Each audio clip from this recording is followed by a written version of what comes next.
Conceptrice, concepteur, bonjour. Bon, là je viens de tomber de nouveau sur un champion de Katia. On va analyser sa vidéo et on va essayer de voir si, comme il le prétend, sa vidéo est absolument et très très importante, hein, il le dit dans son commentaire. Il dit que, attention, c'est une vidéo très importante pour tous les ingénieurs mécaniques et aéros en plus. Donc là-dedans, il va nous montrer comment utiliser les fonctions de révolution, de suppression d'esquisses, miroirs, etc. Ok. Et alors après, ce qui est surprenant aussi, enfin ce qui me fait un peu marrer, c'est que il y a un gars qui lui dit à partir du milieu là, tu fais n'importe quoi. Enfin, c'est absolument faux. Il lui dit je ne suis pas sûr. Regarde bien. Bon, bah nous, on va regarder. Effectivement, on va voir comment il s'y prend et on va voir si c'est vrai ou si c'est pas bien. Alors il a quand même des supporters hein, qui ont bien aimé sa vidéo. Mais bon, alors décrivons un petit peu. On a une plaque épaisseur 10, 150 par 100, ok. La difficulté va résider dans le fait de modéliser cette partie-là en forme de bouchon de champagne incliné. Et puis le reste, c'est du classique, hein, les 4 perçages, des découpes, etc. Mais nous, on va s'intéresser à ça et je vais vous montrer dans Créo paramétrique comment j'aborde le sujet et vous allez voir, enfin, vous pourrez vous rendre compte par vous-même des différences d'utilisation de ces deux logiciels. Donc, il est sur Katia V5. Alors, effectivement, sa vidéo a 8 ans, mais ça m'étonnerait que Katia ait fait d'énormes progrès à ce niveau-là. Mais de toute façon, c'est surtout lui c'est surtout notre utilisateur là qui fait des grosses bourdes. Quand il commence par son rectangle, bizarrement, on s'aperçoit. Je sais pas si dans Katia il y a la possibilité de faire des rectangles qui commencent par son centre. Toujours est-il que là, quand il lui fait son rectangle, bah, il est obligé de venir le mettre en symétrie. Ok, mais le plus gros du morceau, c'est lorsqu'il va s'attaquer justement à l'esquisse de notre bouchon de champagne. Comme souvent sur les vidéos Katia, le gars il passe un temps fou à faire son esquisse. C'est laborieux. Le sketcher de Katia a l'air d'être particulièrement complexe ou en tout cas peu pratique et peu ergonomique. Mais surtout, j'ai l'impression que les gars ils font des vidéos, mais c'est des débutants. Quoi. C'est vraiment des débutants. Ils découvrent le truc. Puis ils n'ont pas essayé avant de faire leurs vidéos. Ils se lancent en plein. Voilà, c'est du freestyle pur. Alors, on va surtout regarder la fin de son travail. Il a commencé par une esquisse ouverte, très bien. Mais du coup, comme il fait une esquisse ouverte, il va enchaîner par une fonction de révolution. Alors, hop, il est en train de le faire là, tac. Voilà, là il chope la fonction révolution. Et surtout, alors, il n'a pas pris le bon axe, donc bon, il va choisir l'axe de révolution. Mais il va enchaîner sur une fonction mince. Il fait un profil mince ici en donnant une épaisseur, on va le voir là. Alors il fait c'est un truc à mourir de rire. Parce que, ok, pourquoi, alors admettons, pourquoi pas, on aborde le sujet par une fonction mince. C'est faux, c'est pas comme ça qu'il faut faire, mais admettons.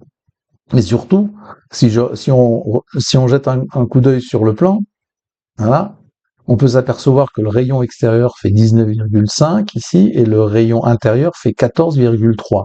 Donc, pour moi, jusqu'à preuve du contraire, contredisez-moi dans les commentaires si je me trompe, mais 19,5 moins 14,3, jusqu'à preuve du contraire, ça fait 5,2. Donc, l'épaisseur de sa paroi, en admettant, encore une fois, c'est pas une fonction mince, mais en admettant que ce soit le cas, l'épaisseur fait 5,2. Ok, ben on va voir ce que lui va nous... Hop, voilà. On vient ici, regardez bien, roulement de tambour, l'épaisseur, il met 2,4. Je ne sais pas où il a été chercher cette valeur de 2,4. Voilà, hop. Et il valide, il est tout content. Alors, le côté qui dépasse là, on va voir une fonction quand même intéressante dans Katia, c'est la possibilité de faire disparaître cette excroissance de matière du côté de cette face. Pourquoi pas? Mais c'est surtout que, hop, voilà, si j'arrive à choper un bon angle, sa pièce, elle ressemble pas du tout, mais pas du tout à ce qui est sur le plan. C'est c'est c'est pas du tout ça. Voilà. Regardez la tête que ça a là au bout. Donc déjà, elle fait pas la bonne épaisseur, mais en plus la surface, elle est en biais, alors que sur le plan, on voit très bien que la surface est plane là. Enfin, ouais, c'est un bout de plan et ça se voit sur la coupe. Enfin, ça se voit partout. Donc déjà, il est faux dans l'épaisseur et il a faux sur la fonction elle-même. C'est pas une fonction mince qu'il fallait utiliser à ce moment-là. Donc après, bon, voilà, il va utiliser cette fameuse fonction dont je parlais tout à l'heure, qui permet de enlever. J'ai accéléré un petit peu, donc voilà, ok, je l'ai passé. Voilà. Euh, Cette fonction, hop, il chope ses surfaces et il les fait disparaître. Pourquoi pas? On a la même chose dans Créo, mais vous allez voir qu'on va s'y prendre différemment. Là aussi, autre erreur de débutant. Donc, il fait sa découpe. Il fait sa découpe pour traverser la plaque fait 10 mm, et donc lui, il donne une profondeur de 10 mm. Mais c'est pas comme ça qu'on fait en CAO. Lorsqu'on sait qu'on a un débouchant, une découpe débouchante ou un perçage débouchant, bah, ce que l'on fait, c'est qu'on prend la fonction jusqu'à suivant. Parce que si demain, quelqu'un s'amuse à modifier l'épaisseur de sa plaque et la passe ne serait-ce qu'à 12 mm, eh ben, sa découpe ne débouchera plus, vu qu'elle est à 10 mm. Il faudra la modifier. Bref, au niveau capture de l'intention de conception, c'est ni fait ni à faire. Donc non, les ingénieurs aéronautiques et les ingénieurs mécaniques ne prenaient pas ce tuto comme la vérité vraie. Hein. Il y a beaucoup, beaucoup de choses à redire. Bon, et après, on a toute la séquence de création des découpes, où là aussi, ça va être laborieux. On est à peu près à la moitié de sa vidéo, et il va prendre le reste de son temps pour, alors déjà, et d'une, tomber sur des échecs de régénération, et ensuite, finalement, faire ces fameux perçages avec...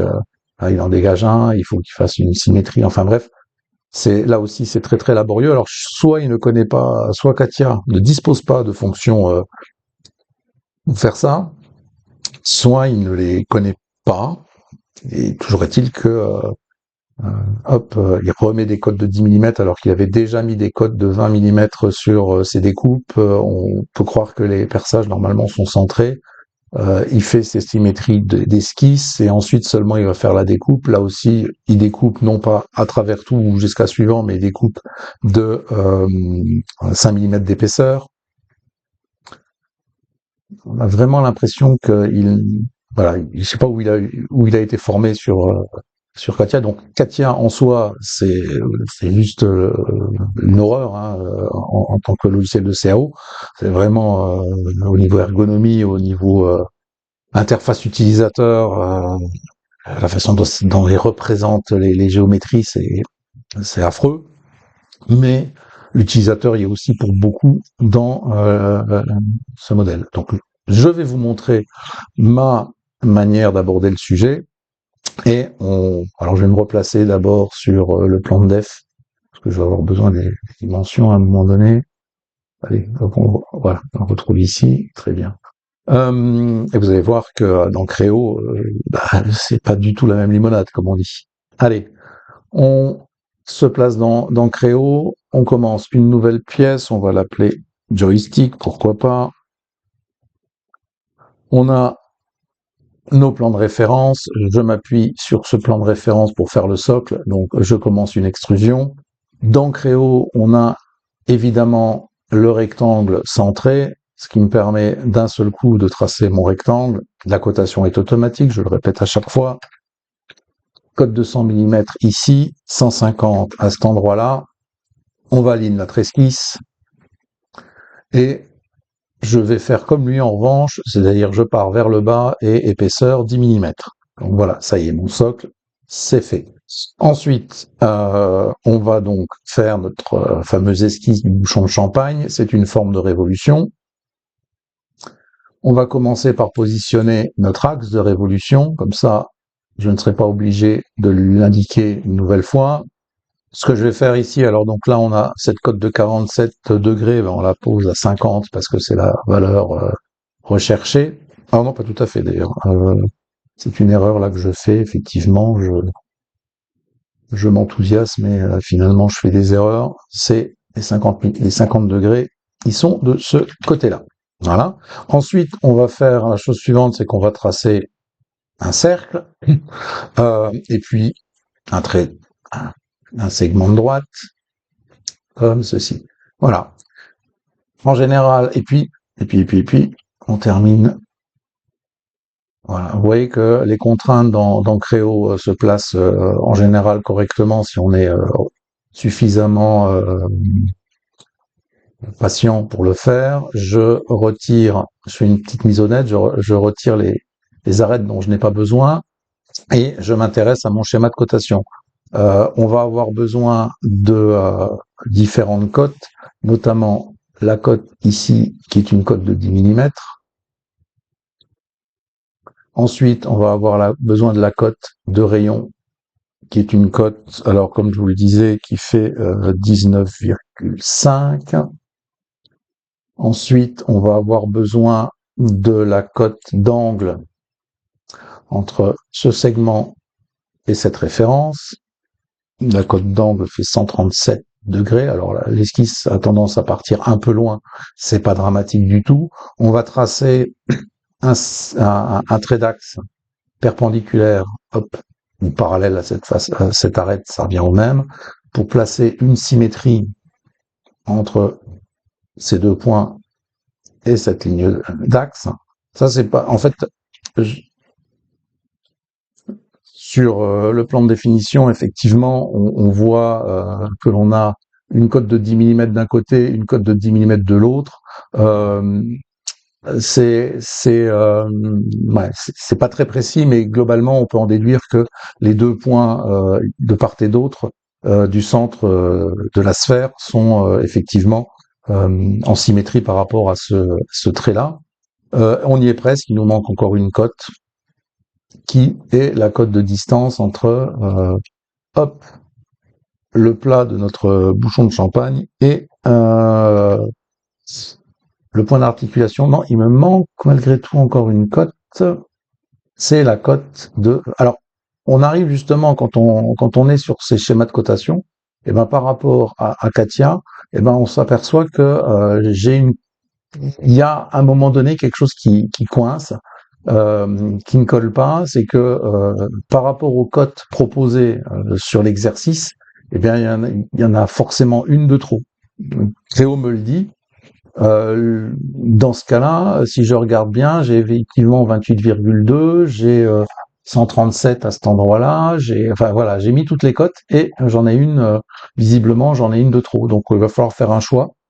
C'est pas très clair, d'autant que si on regarde bien la façon dont lui il a travaillé, c'est qu'à un moment donné, juste à la fin de son esquisse, eh bien lorsqu'il va commencer sa fonction, cet arc de cercle va rester blanc, ce qui veut dire qu'il est sous contraint, dans notre cas ici. Donc lui, il fait sa pièce carrément avec des cotes manquantes. Alors il essaye bien d'en mettre une à cet endroit, puis finalement il laisse tomber. Bon, ouais, pas besoin, on s'en fiche. Voilà. Donc ça rajoute en fait de la confusion dans son esquisse. Donc moi ici, il va falloir que je fasse un choix.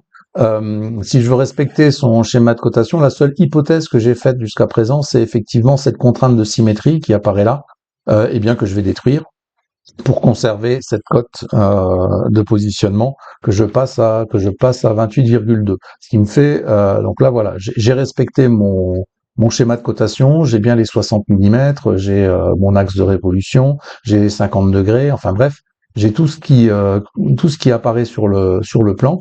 Et pour respecter ce schéma, eh bien, j'ai supprimé cette contrainte de symétrie ici, et puis voilà, bah, du coup, ça passe, alors tant mieux.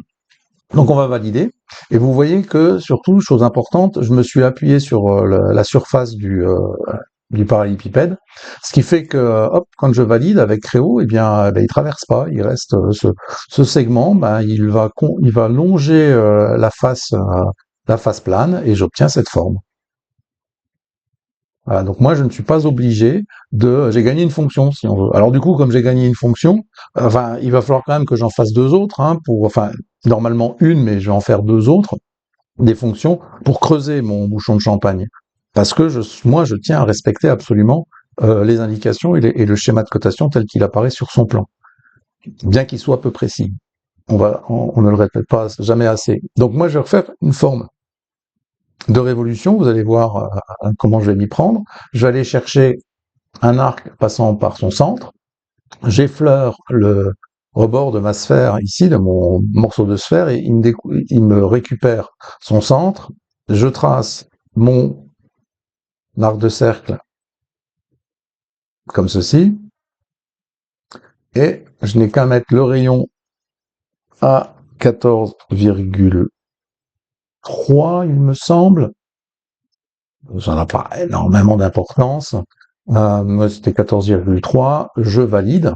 Je sélectionne l'axe de révolution. Voilà. Donc là, il est en train de me faire une jolie sphère à l'intérieur de la sphère existante. Moi, ce que je vais simplement lui dire, c'est que je souhaite en faire une découpe. Voilà. Et vous voyez que la surface que j'obtiens à cet endroit-là est plus cohérente que celle qu'il avait obtenue de son côté. Alors, on va continuer à creuser la pièce parce qu'il faut que je creuse l'intérieur. On va repartir sur une forme de révolution. Je vais utiliser alors un truc qui est bien précis, bien pratique dans Créo. Voilà, je coupe la pièce temporairement par son. Enfin, c'est une coupe de prévisualisation quand je suis dans l'esquisse. Ce que je vais faire, c'est que je vais faire l'esquisse suivante. Je pars du centre, hop, je m'arrête à peu près là, et puis je vais choper la ligne d'axe. Et maintenant, ce que je vais faire aussi, c'est que on va faire passer un point. Alors, on va faire passer un point quelque part par là. Par ce point, on va faire passer un trait, une ligne d'axe comme ceci. Et pourquoi je fais ça? C'est parce qu'en fait, pour respecter la cote de 10 mm que j'ai supprimée sur ma première esquisse, ben maintenant je vais la mettre entre le centre et la ligne d'axe. Et donc, mon segment, il est non seulement parallèle à cette ligne, mais également il passe par ce point d'intersection. Voilà, c'est comme ça. Donc on est parallèle, on a notre épaisseur que l'on va retrouver ici, on passe par le point qui est à 10 mm, et puis on s'en va jusqu'en haut, ça on s'en fiche. Et je valide.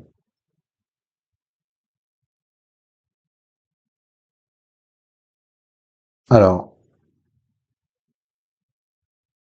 il me manque l'axe de révolution.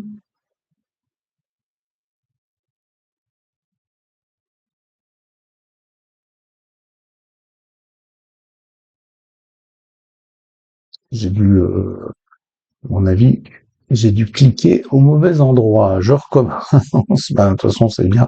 Si vous aviez ceux qui auraient loupé quelque chose. Je ne coupe pas au montage. Non, non, non. Je ne coupe pas au montage. Voilà, je trace mon segment comme ceci. Ensuite, on va venir placer un point sur la périphérie de de ce cercle. Ensuite, on place une ligne d'axe qui passe par le point et qui est perpendiculaire, hop, voilà, à mon axe de révolution. Ah, je comprends pourquoi il m'a fait, voilà, j'ai compris, je vais vous expliquer. Je continue. C'est didactique, hein, c'est pédagogique, j'ai compris pourquoi.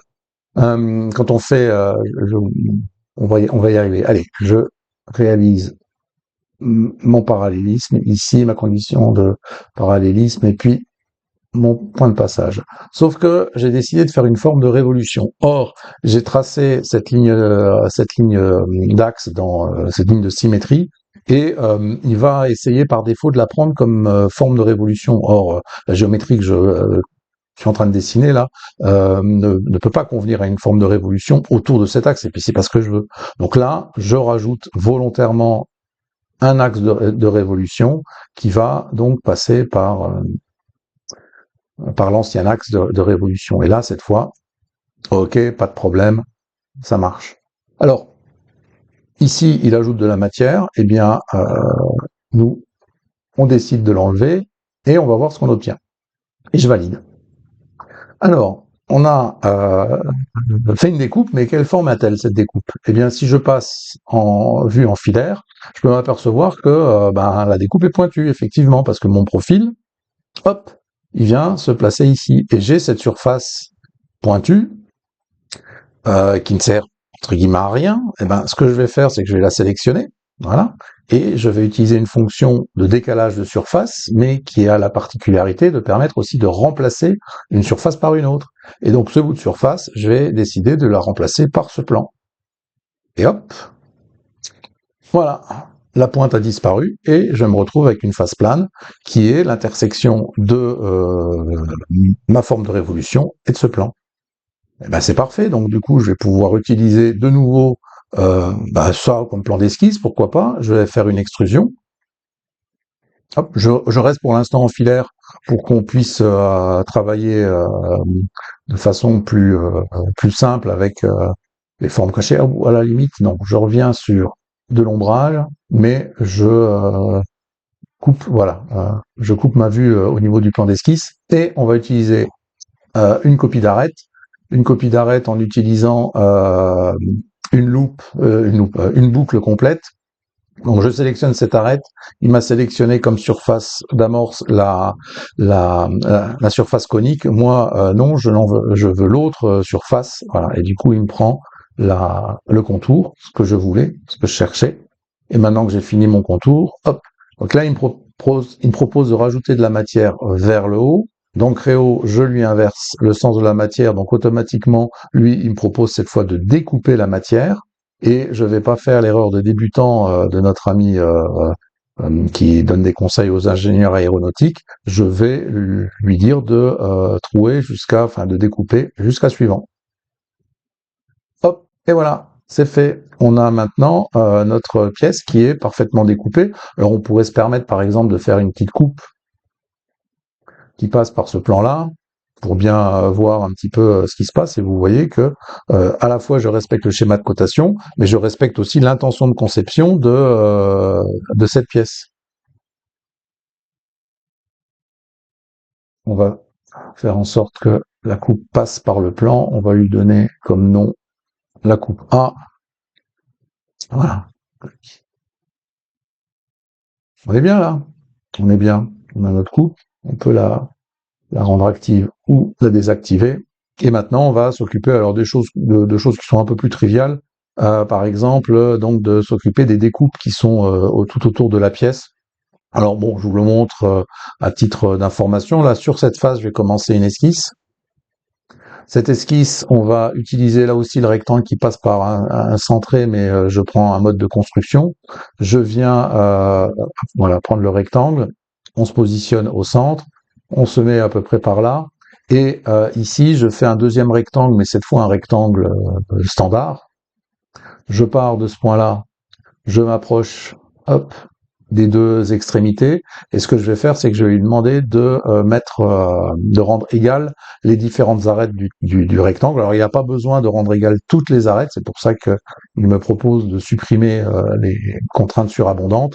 Mais voilà, deux contraintes d'égalité suffisent, bien évidemment. Et donc, là, je peux, par exemple, mettre ma cote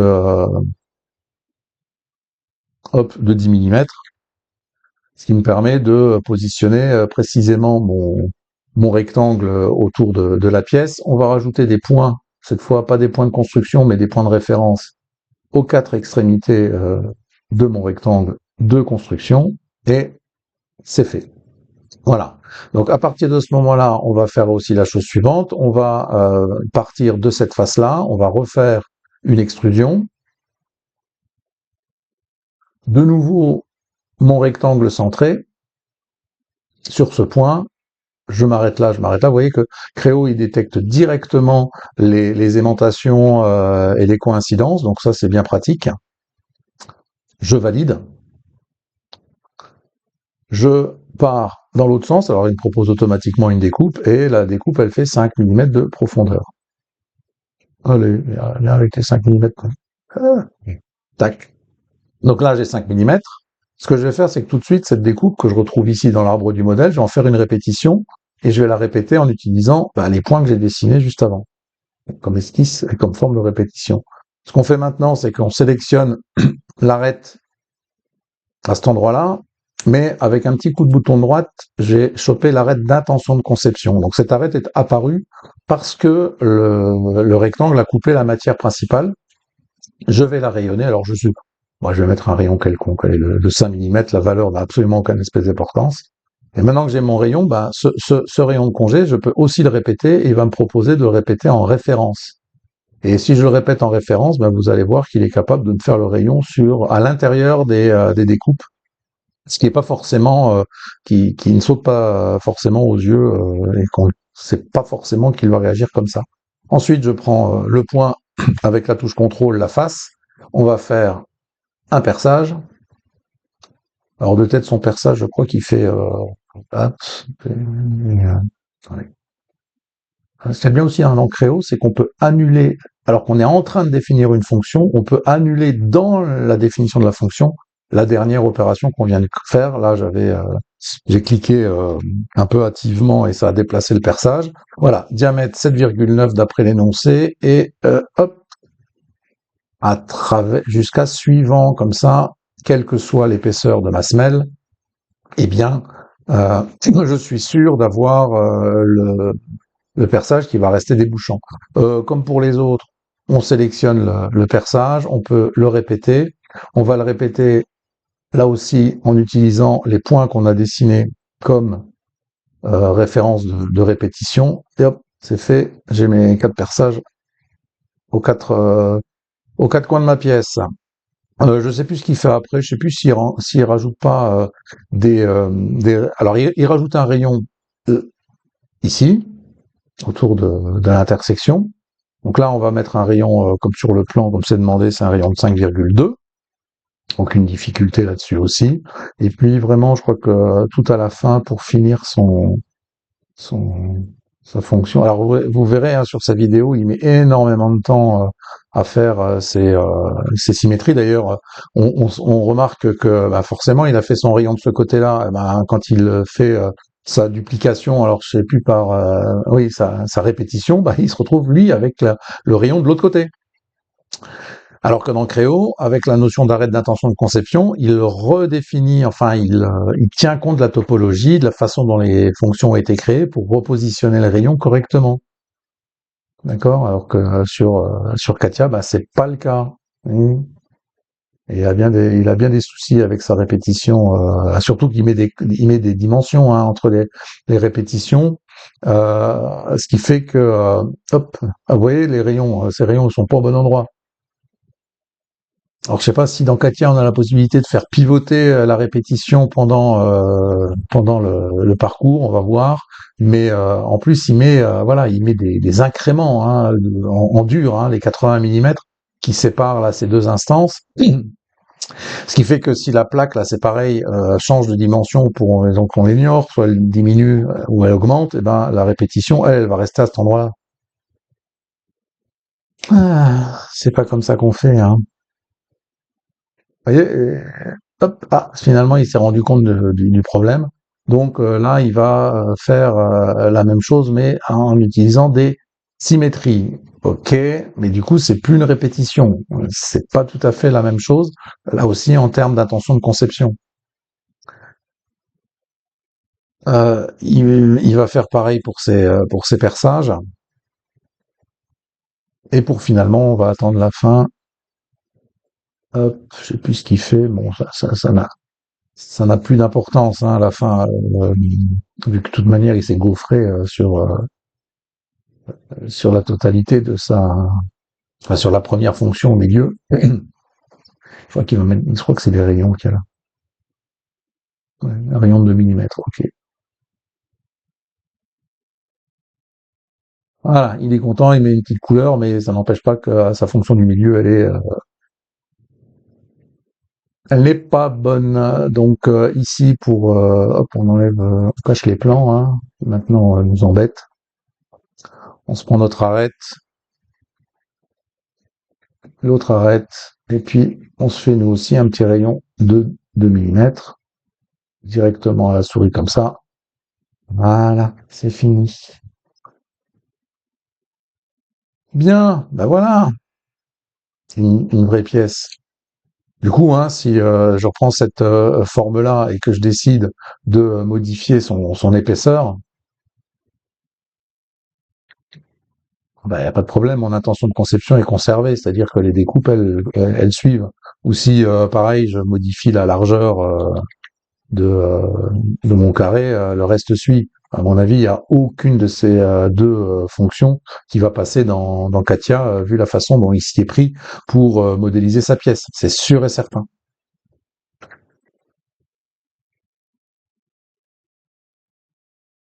Voilà, dites-moi en commentaire ce que vous pensez de la présentation que je viens de vous faire. Et méfiez-vous des tutos sur YouTube. Je vous dis à bientôt pour une autre comparaison. D'ici là, portez-vous bien.